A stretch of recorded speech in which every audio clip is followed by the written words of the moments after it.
Party ஃபண்டுங்கிறது இப்போ தான் வந்து எல்லாருக்கும் தெரியும். பட் இது வந்து காலங்காலமா நடந்துருக்கு. நாட் ஒன்லி இப்போ லாஸ்ட் 5 இயர்ஸ் அதுக்கு முன்னாடிலேருந்து.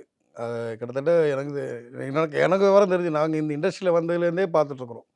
அதெல்லாம் நடந்துட்டு தான் இருக்குது. ஒவ்வொரு அப்ரூவலுக்கும் இவ்வளோ காஸ்ட்டுன்னு சொல்லி ஃபிக்ஸ் பண்ணி வாங்கிட்டு இருந்தாங்க. இன்றைக்கி வந்து ரூ. 27லேருந்து ₹30 வரையும் பார்ட்டி ஃபண்டுன்றத கேட்டுட்டு ரூ. 27 பர் ஸ்கொயர் ஃபீட். ஸ்கொயர் ஃபீட்டுக்கு கொடுத்துட்டு இருந்தாங்க. அதே சார் பிரிட்ஜ், பில்டிங் எதா இருந்தாலும் உங்களுக்கு எந்த ப்ராஜெக்டாக இருந்தாலுமே முக்கியமாக வந்து இந்த அப்பார்ட்மெண்ட்டு பண்ணுறாங்க இல்லையா, அவங்கள வந்து கொடுத்தா தான் அப்ரூவலே கொடுப்பாங்க. அந்த குடிசை மாற்று வாரியம், நகர்ப்புற எதுவாக இருந்தாலும் எந்த டிபார்ட்மெண்ட்டாக இருந்தாலும் போலீஸ் ஹவுசிங்கில் மட்டும் அந்த மாதிரி கிடையாது. ஏன்னா நான் அந்த இதில் கொஞ்சம் ரிலேட்டடாக இருந்திருக்கேன்.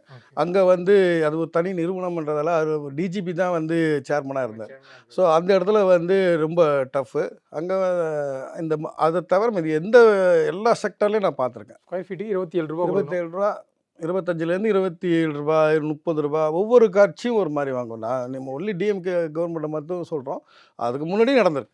அதுக்கு முன்னாடி உள்ள டிஎம்கே கவர்மெண்ட்டும் நடந்திருக்கு. இதெல்லாம் வந்து கண்டினியூஸாக நடக்கிற ஒரு விஷயம் தான். இது வந்து டிவிகே வந்து இது ஆக்ஷன் எடுத்தோடனே புது சிஎம் வந்து ஆக்ஷன் எடுத்த உடனே இன்றைக்கி வந்து வெளியில் அது பிரபலமாக தெரியுது. இது ஆல்ரெடி நடந்துட்டு இருக்கிற ஒரு விஷயம் தான். மணப்பெண்ணின் பிரத்யேகமான திருமணம் விவாஹா தி சென்னை சில்க்ஸ்.